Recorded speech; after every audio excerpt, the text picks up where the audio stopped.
आज की हमारी कहानी है बेटी बिना परिवार। मैं आपके लिए चाय लेकर आई हूँ, अब आप उठ जाइए। बेटी के इतना बोलते ही यशोदा झट से उठ जाती है। अरे बेटा, मुझे क्यों बिगाड़ रही है? कल तेरी शादी हो जाएगी तो मैं कैसे रहूंगी तेरे बिना? माँ, मुझे कहीं नहीं जाना, मैं यहीं रहूंगी हमेशा आपके साथ। बेटा, एक ना एक दिन तो हर लड़की को जाना पड़ता है अपने ससुराल। ओफो माँ, आप बिना सुबह सुबह कौन सी बातें लेकर बैठ गई? ये चाय लीजिए और फ्रेश होकर बाहर आ जाइए, नाश्ता तैयार है।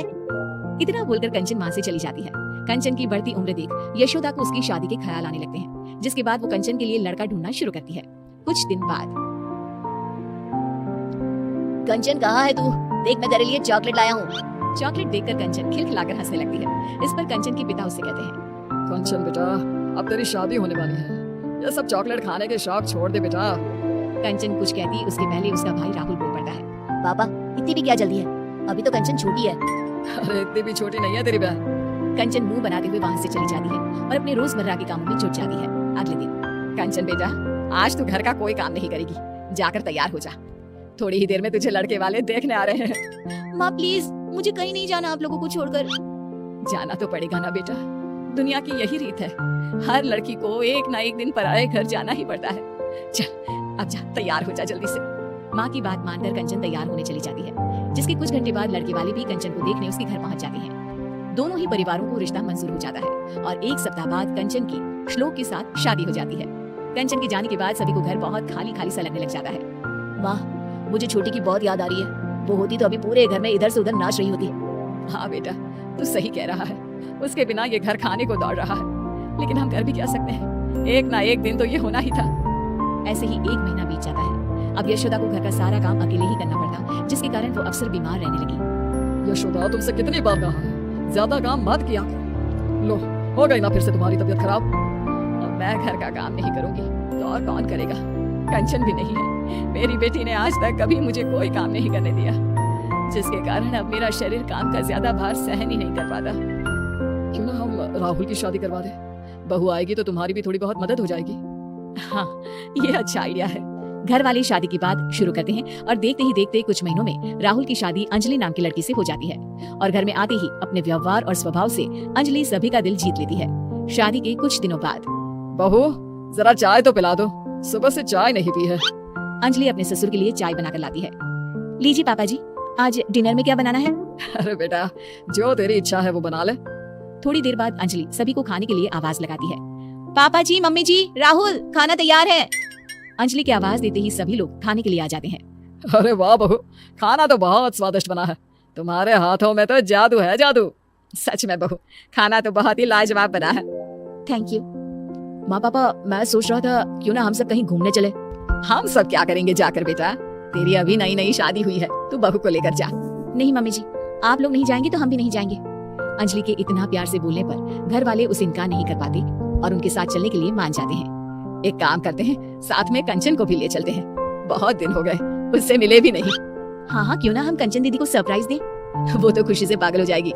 ठीक है, फिर मैं आज ही उसे यहाँ आने को बोलती हूँ, उसके बाद हम सब उसे सरप्राइज देंगे, फिर सब साथ में घूमने जाएंगे। फिर क्या था, यशोदा तुरंत कंचन को फोन मिलाकर बैठ जाती है, जिसमें दोनों माँ बेटी की लंबी बातें चलने लगती है। और उसी में, तुझे पता है कंचन, तेरी भाभी बहुत अच्छी है, जरूर पिछले जन्म में मैंने कोई अच्छे कर्म किए होंगे जो मुझे अंजलि जैसी बहू मिली है।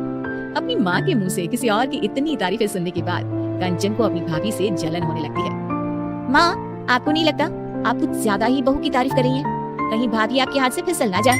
अरे नहीं नहीं बेटा, वो ऐसी नहीं है। तू एक काम कर, कुछ दिनों के लिए यहीं आ जा, इसी बहाने अपनी भाभी को अच्छे से पहचान लेना। भाभी से तो अब मुझे मिलना ही पड़ेगा, उन्होंने उस घर में मेरी जगह जो ले ली है। अगले दिन कंचन अपना सामान लेकर मायके पहुंच जाती है, जहाँ अंजलि उसके लिए चाय नाश्ता लेकर आती है। दीदी, तुम्हारे ससुराल में सब कैसे हैं? मेरे ससुराल में सब ठीक है, आप यहाँ का बताइए। ये सारा काम आप बराबर कर लेती है ना, माँ से तो नहीं करवाती काम। अरे कैसी बात कर रही हो आप दीदी, मैं भला मम्मी जी से कोई काम क्यों करवाऊंगी? ऐसा होना भी नहीं चाहिए, वही आपके लिए बेहतर होगा। कंचन, ये क्या तरीका है अपनी भाभी से बात करने का? हाँ माँ, अब तो आपको मैं ही गलत लगूंगी ना। ऐसा नहीं है कंचन, तुम गलत समझ रही हो। आपसे तो मुझे बात ही नहीं करनी। इतना कहकर कंचन अपने रूम में चली जाती है। अंजलि बेटा, कंचन की बात का बुरा मत मानना, उसका अभी शायद मूड खराब है। कोई बात नहीं मम्मी जी, मुझे उनकी बातों का बुरा नहीं लगा। अगले दिन अंजलि रसोई में खाना बना रही होती है, तभी वहाँ कंचन आ जाती है।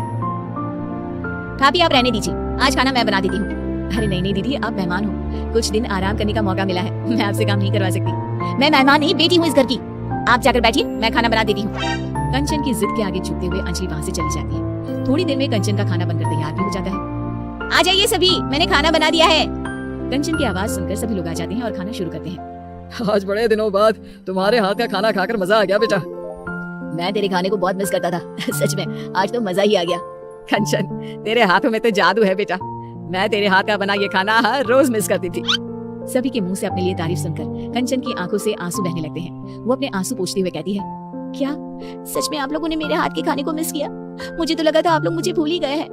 अरे ऐसे कैसे भूल सकते हैं हम तुझे, तू बेटी है इस घर की, कोई खिलौना थोड़ी ना है जो भूल जाए। और तुझे यहाँ बुलाने का आइडिया तेरी भाभी का था। हम लोग कहीं घूमने का प्लान कर रहे थे तो सोचा तुझे भी साथ ले जाए। मुझे माफ कर दीजिए भाभी, मैंने आपके बारे में कितना गलत सोचा। मुझे लगा आपके कारण अब कोई मुझसे प्यार नहीं करता। अपनी जलन के कारण मैंने आपके साथ कितना गलत व्यवहार किया। हो सके तो मुझे माफ कर देना भाभी। अरे नहीं नहीं दीदी, आपको माफी मांगने की कोई जरूरत नहीं है। आप तो बिल्कुल मेरी छोटी बहन जैसी हो। आप इस तरह माफी मांगोगी तो मुझे बिल्कुल अच्छा नहीं लगेगा। अंजलि के इतना कहते ही कंचन उसे गले लगा लेती है। अब उसे एहसास हो चुका होता है कि सभी रिश्ते अपनी जगह खास होते हैं। कुछ नए रिश्तों के जुड़ जाने से पुराने रिश्तों का प्यार कभी खत्म नहीं होता, ना ही जीवन में कभी कोई किसी की जगह ले सकता है। ऐसी ही स्टोरी देखने के लिए प्लीज़ हमारा चैनल सब्सक्राइब करें, लाइक करें और शेयर जरूर करें। धन्यवाद।